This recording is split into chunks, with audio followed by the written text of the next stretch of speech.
Hey guys, it's Mrs. Olenichek, and today we're going to talk about enzymes. As we go, feel free to pause me anytime you want and take notes.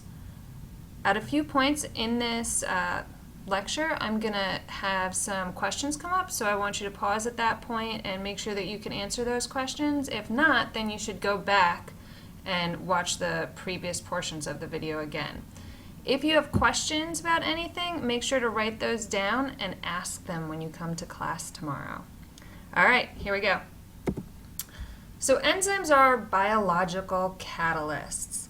That means that they allow reactions to occur without being used up. They can be proteins or sometimes RNA molecules. We're going to focus on proteins for this lecture. They tend to control the metabolism of the cell. That's all the reactions that are going on within the cell. Enzymes really are there to regulate and help those reactions occur. Most biological reactions that occur in your body require many enzymes to go through the whole cycle. They're highly specific, and you have thousands of different enzymes in your cells. And if your enzymes aren't working, you're not working. Enzymes work by lowering activation energy. So that's the amount of energy that's required to start a reaction. So even if after everything's all said and done, the reactants, you're releasing energy, you still need a little push to get it started. So here you see the reactants and the products. You'll see this represents what an uncatalyzed reaction. So a reaction where no enzymes are present, you would need to put in a significant amount of energy to get it started. A catalyzed reaction, however, notice that you have a much lower amount of energy needed to get it started, and that's what we call the activation energy. All right, so let's get some vocabulary out of the way. You have your substrate, and that's going to be the reactant or the thing that binds to the enzyme, so it's what the enzyme works on. Here you see the substrate being represented by this molecule here, and this is going to be your enzyme. You have an enzyme-substrate complex that forms, and that's here. That's the enzyme, that's the substrate. They're all hanging out together, therefore the enzyme-substrate complex. And when it's all said and done, you have your product. That's what you get in the end of the reaction. Now this is an example of a decomposition or a digestion reaction where you have one molecule being broken down into two, but there's plenty of reactions that kind of go in the other direction where it's a synthesis reaction where you're building molecules, so they're not always breaking things down. But here, again, you have your enzyme, you have your substrate. They come together to form an enzyme-substrate complex, and in the end you have your products. Notice that the enzyme ends the same way that it began, and so the enzyme doesn't change in the reaction. It actually can get used over and over again. Where the enzyme and substrate meet, this area right here, we call this the active site. This is where the enzyme and substrate come in contact with each other.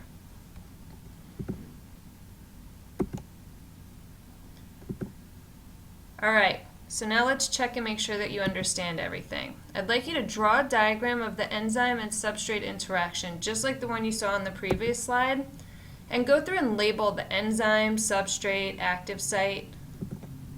And then I want you to think about, if you were to be given a diagram of an enzyme-catalyzed reaction, how would you figure out which was the enzyme and which was the substrate? The enzyme's not always going to be on the bottom, so you really got to think about how you could tell them apart in a diagram if it wasn't labeled. So now's a good time to pause. Make sure you can get this done. If you're having a hard time, then you can rewind and go back. All right, let's look at some properties of enzymes. They are reaction specific. That means that each enzyme only works with a specific substrate. This is because there's a chemical fit between active site and substrate. You tend to have hydrogen bonds and ionic bonds forming. Enzymes are not going to be consumed in the reaction, which means they can be used over and over. Shape matters. Shape is really, really important. for enzyme function. And remember, so most enzymes are going to be proteins. Protein structure is determined by the order of amino acids in that protein. So this is another one of those where structure and function is really closely related. If the enzyme doesn't have the proper shape, it's not going to be able to function. Enzymes, like all proteins, are going to be affected by cellular conditions. So any condition really that's going to affect the protein structure or the number of collisions, because the reactions are going to be dependent on enzyme and substrate coming in contact with one another. So something like temperature is really just a measure of how fast molecules are moving, their kinetic energy. And so the faster they're moving, the more collisions they're going to have. The more collisions, the more reactions. And we'll talk more next time about what happens when the temperature gets too high, and how things like pH and salinity can affect enzyme reaction rate. All right, naming conventions.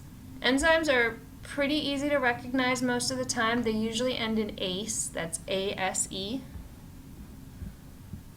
And they usually sound a lot like the reaction they're involved in. So here you have sucrase. It's the enzyme that breaks down sucrose.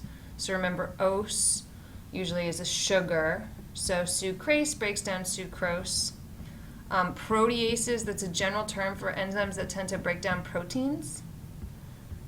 Lipases break down lipids. DNA polymerase. So it is an enzyme that builds a polymer of DNA. Pepsin is one that doesn't end in ACE, but you can kind of tell that it works on proteins because it breaks the peptide bonds in polypeptides or proteins. So I guess you get the idea. All right, how do enzymes work? One model that we use to talk about enzyme action is the lock and key model. And it's kind of a simplistic model, but it helps you visualize and get an understanding of the way that enzymes and substrates interact with each other. I like to say that the enzyme is like the key and the substrate is like the lock. So the teeth on your key are what make it function. And so enzymes are the same in that they depend on their shape to function. So that's one major way that an enzyme is like a key. They're very specific. They can only be used in certain substrates or certain locks. They can be used over and over again. So you can use your key over and over again. It wouldn't be very useful if it only worked that one time. And they cause a change in the substrate, right? So when you turn your key in the lock, you actually cause a change in the shape or the configuration of the locking mechanism, just like an enzyme causes a change in the substrate. So those are just a few ways that an enzyme is like a key. So if you look at this diagram here, it also kind of goes through the whole process. So you start out with your substance or your substrate binding to the enzyme. You form that enzyme substrate complex. It fits right in, just like a lock and key. Here you have water coming in. And then you see it being broken down into the monosaccharides. So you had a disaccharide getting broken down into monosaccharides. A little review for you there. The products are released and the enzyme's ready to go again. So again, this is a good place to pause. Make sure that you understand this idea of a lock and key model and some of the properties of enzymes. So list at least 3 ways that enzymes and substrates are like keys and locks, and try to relate this back to the properties. There's another model for enzyme action, and it's called the induced fit model. Now this is going to be a little bit more accurate. When you see enzymes in action, what we find is that when the enzyme's active site comes in contact with the substrate, there's actually a slight conformational change. It kind of hugs the substrate. So there's a conformational change in the enzyme itself, but it's only temporary. So it's a temporary change in shape that kind of hugs the substrate. It's induced by the binding at the active site. Once the reaction is catalyzed, it kind of goes back to its original conformation and the substrate is released. So this is kind of the more accurate model of enzyme action, but they're both valid in their own ways. So again, I'd like you to kind of self-check, make sure you understand this. So how is the induced fit model different from the lock and key model? Remember, models are useful for visualizing concepts. They aren't necessarily exactly the same, but they help us think about things in a different way.